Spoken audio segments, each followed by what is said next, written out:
qu'est-ce que c'est une base de données? Une base de données, c'est un conteneur qui va nous aider à organiser les données.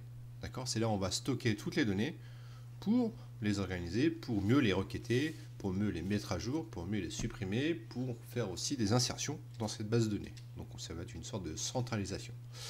Elle va permettre aussi de stocker et de retrouver l'intégralité des données dans cette fameuse base de données. D'accord? Donc aujourd'hui, tout est intégré dans les bases de données. Quand vous allez chez le docteur, quand il va mettre votre nom, votre prénom, plus vos coordonnées de sécurité sociale, par exemple, là, tout va être, derrière le capot, va être intégré dans une base de données. D'accord? Donc cela sera beaucoup plus facile, bien sûr, pour interroger les données, les mettre à jour, les supprimer les données obsolètes, faire un backup, faire des restaurations en cas de crash. En fait, c'est toute une aventure en dessous le capot concernant la base de données. D'accord? Donc tout ça, c'est intégré dans cette fameuse base de données. Par exemple, si on a plusieurs fichiers Excel, avant on avait ce cas-là, où toutes les données sont éparpillées sur ces différents fichiers, pourquoi ne pas centraliser toutes ces données, tout simplement? Par exemple, on a 3 fichiers Excel, et au lieu d'avoir à ouvrir à chaque fois 3 fichiers Excel distincts, on peut tout centraliser dans cette même base de données où ce sera beaucoup plus simple pour tout le monde et ce sera beaucoup plus facile.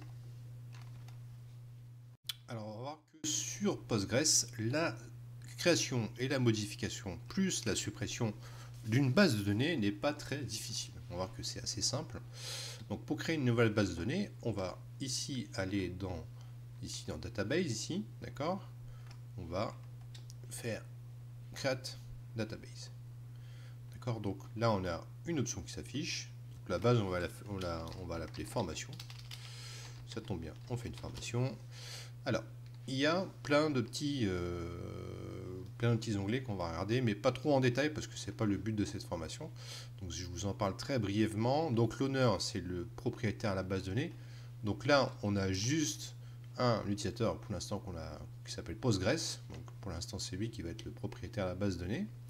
Au niveau de la définition, on a un UTF-8. D'accord, si vous voulez changer l'encoding de la base de données, vous avez le choix.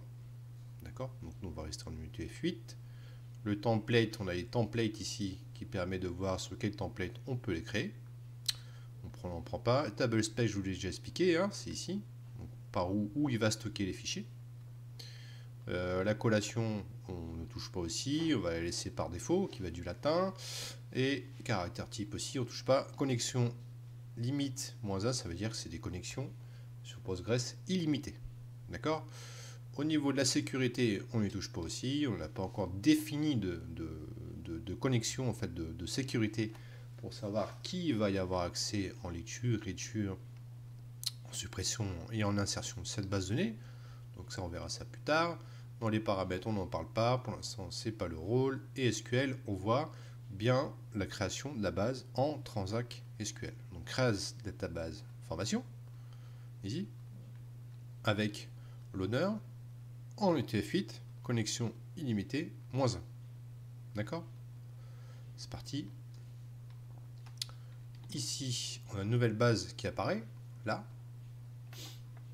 C'est parti, on la déplie et on voit qu'elle a la même architecture que celle Postgres qui a été créée auparavant, qui est créée par défaut. Donc il y a un cast, catalogue, event trigger, extension, foreign language, etc., etc. Donc on voit que ça prend la même architecture que la base Postgres par défaut. Alors, ensuite, si éventuellement je me suis trompé dans le nom de cette base de données, je vais faire ici propriété, d'accord?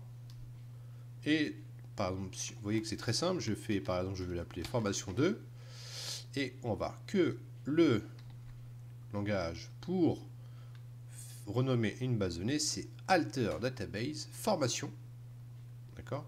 Donc je la rename tout formation 2. Ok? Donc là, pour renommer la base de données, vous voyez que c'est très simple, c'est alter database avec un rename tout. Ensuite, si je veux la supprimer, elle ne me sert plus à rien, je dois la supprimer pour X raisons. on voit que la syntaxe aussi est très simple, c'est drop database formation. Ou on peut le faire aussi via l'interface graphique, delete drop. Are you sure to want to drop database formation? OK. Et là, on voit que là, la base de données formation a bien été supprimée. Donc là, je vais recréer la base, parce qu'on en aura besoin pour la suite. Alors, hop, je vais l'appeler formation. Et là, on est bon. On a recréé notre base de données sur Postgres.